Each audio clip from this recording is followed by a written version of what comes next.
Welcome into the Cleveland Browns Report. We got a mailbag here. I'm your host, Matthew Peteson from Chat Sports. I answer the questions you guys asked during our live show. So if you ever want to be part of a future mailbag, make sure you are subscribed and have your notifications on. That way you don't miss a live show. So first question comes in from our friend Logan Reyes. Bigger jump this season? Oh yeah, I love this question, Logan. Delpit or Newsome? Yes. Right? Can I say that? I think both have phenomenal jumps. It was a bummer what happened to Delpit his rookie season. Yeah, you loved what you saw to Newsome last year. Love's a strong word. Liked it a ton, but felt like there was just enough room to grow a little bit more. Now, if you look at the depth chart here, I've got Newsome as my CB2. It'll be interesting to see if they move him to slot so they can start Ward, Newsome, and then a combination of either Williams or Emerson. But if I had to pick one name, give me Greg Newsome. I think Greg Newsome and Denzel Ward can be one of the top two corner duos in the NFL. Next question comes in from Adam Bonell. Appreciate the question, Adam. So with Landry pretty much off the table, do you think Fuller is a lock? Uh-oh, got bad news for you, Adam. If not him, who else would you look at if you were AB? I still think Cole Beasley is an interesting name. So after the Browns said no to Jarvis Landry, reports came out that they're actually very confident with the current makeup of their wide receiver room. So Fuller, I think, Will Fuller is far from a lock, actually. If they were to bring someone else in, I think it would be Will Fuller. I wouldn't be shocked if Andrew Berry goes, hey, we're going to kick back for just like 48 hours. And if May turns into June and June turns into July, and some of these guys are still out there, and they have asked their agent, goes, hey, we used to ask for this, we'll take 80% of that. Then Barry goes, you know what? Why not bring Fuller or Julio Jones or Cole Beasley in for an extra little training camp battle? If it's that cheap, can't hurt, right? We can always just cut the guy and just, shake hands and go our separate ways. We got another question from IMIJ36. What are the chances Felton makes the 53-man roster? Is he more likely to make it as a running back or wide receiver or something else entirely? Yeah, I think Demetric Felton was one guy when he was watching NFL draft who did not like that Jerome Ford pick, because let's just run through the running back room really quickly. You got locks of Nick Chubb, Kareem Hunt, Dearness Johnson. You don't think you can always put like Jerome Ford or Demetric Felton on your practice squad, but if they're on your practice squad, another team can take them. So I'm guessing they try to put all five of those guys on the roster, and they call Felton a specialist, and that takes a spot away from the wide receiver room. That would be my best guess. He wasn't bad last year, so I don't see them wanting to move on from him. I think they just liked Jerome Ford a lot at round 5 and felt, let's just take the best guy we got here. Question from Strong Garrett. Any relation to Myles Garrett? If Clowney doesn't sign with the Browns, who are some other free agents? Good question, Mr. Garrett here. So who are some other names out there? First off, I think Clowney does re-sign with the Browns. I think it happens maybe after June when they get some of that June 1st when they get some of that Austin Hooper money back. But if they don't, if Jadeveon Clowney says, hey, I want to stay near Carolina and go with the Panthers, my hometown team. Jerry Hughes has been a popular name. We've seen the Browns rumored and linked to him. I feel like that's their backup plan. I like JPP. Does he got 10 fingers? No, but he can still get after the quarterback. Melvin Ingram was a turnaround candidate last season. Bad start in Pittsburgh, good finish in Kansas City. But what about a familiar name like Carl Nassib? Okay, I know it's always a little strange when you bring a guy back that you moved on from, but a lot of times teams like having familiarity. And it's a different regime now, but still, they may say you already more about Cleveland and the Browns than, say, Jason Pierre-Paul does, and you're younger. Let's bring Nassib back after his last stint in Vegas. So let's ask this question to the crowd. Who's your all-time favorite Browns defensive player?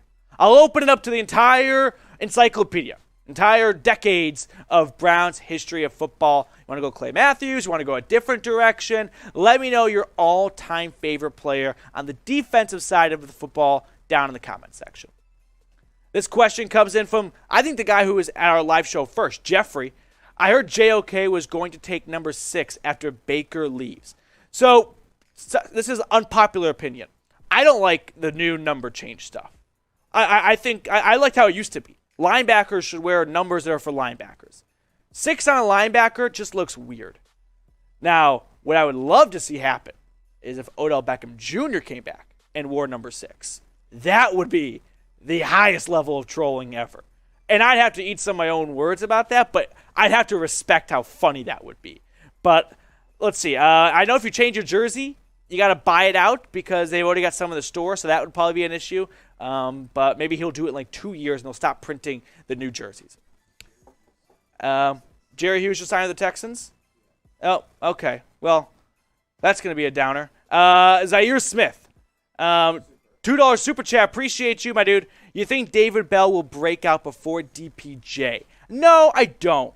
I think Peoples-Jones, that vertical threat that he can offer that, say, someone like Amari Cooper and David Bell can offer, is going to do wonders for him. Because, let's face it, Baker missed on a handful of deep throws last year, right?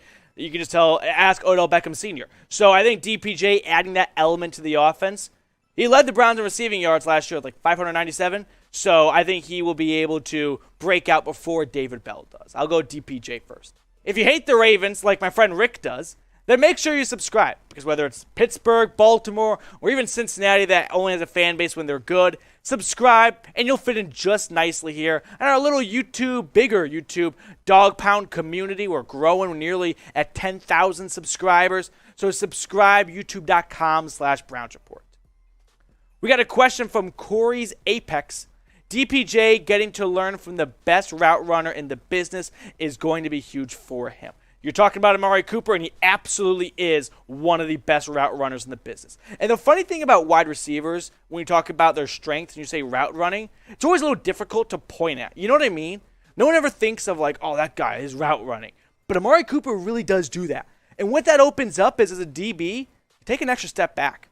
Because you don't know if he's going to go on a flagpole, right, and go right down the middle, across the seam, down deep, or if he's going to do an out route, a curl, whatever it may be.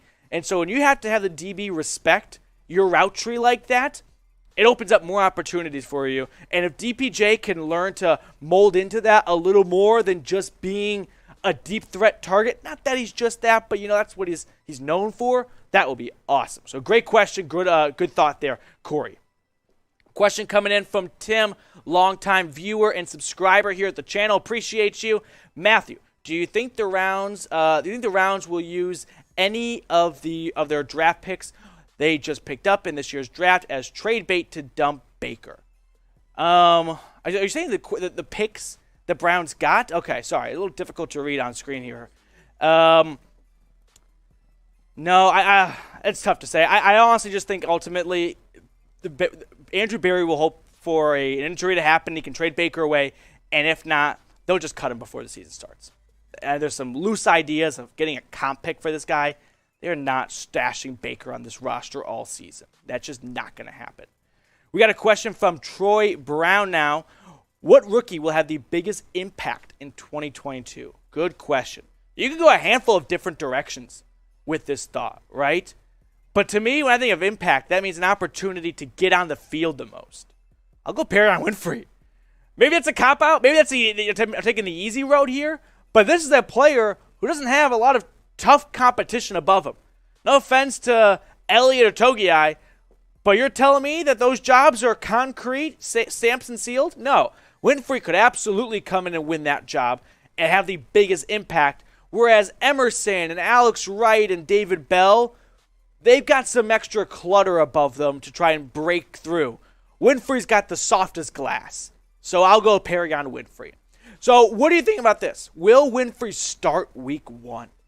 Could the 4th round pick be a part of the starting lineup, be a part of the starting 11 as soon as week 1? Give me a Y for yes or an N for no. Curious what you have to say about this one down below in the comment section.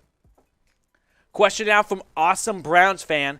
Could you see Barry making another trade? Trades are just fun. You know what I mean? Like, whether or not it's a good or bad trade, at least in the moment for a split second, it's still fun to think about. The obvious answer is trading Baker Mayfield. So let's just put a pin in that. I don't think a trade happens until training camp. I don't think Andrew Berry, between now and training camp, feels that this roster needs to improve dramatically at one spot. I think he's pretty confident with his cards. I think he's counting on Jadeveon Clowney returning. Now, once training camp rolls around, Barry may want to get some extra draft assets and capital after losing a bunch for 2023. So if injuries happen to other teams and Barry can get a third rounder for Kareem Hunt or Greedy Williams, well, I don't want to see those guys get traded away.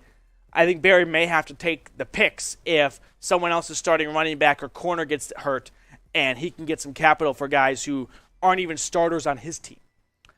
Last question here on the mailbag from Jeffrey. Emerson plays red zone outside and also plays safety hybrid. Roll up on the line to jam tight ends and blitz. So Martin Emerson, I think there's this conspiracy. That's not the best word. There's this loose theory out there that he can be a starting slot corner. And I know it's not really what you're talking about here, Jeffrey, but I just want it to be a public record, kind of what Jeffrey's saying here. Emerson is an outside corner. He doesn't have great ball tracking skills. He had one career interception at his time at Mississippi State. He's a lengthy corner with super long arms that can get his hands on the wide receiver and make life miserable, like you said, right up from the start of the play. So is he a safety hybrid? I don't really see him being that way. I see him being more of a shutdown type of corner. Don't throw to me, but I'm not going to get a ton of interceptions, and I won't get 4 interceptions and 2 pick sixes in a season.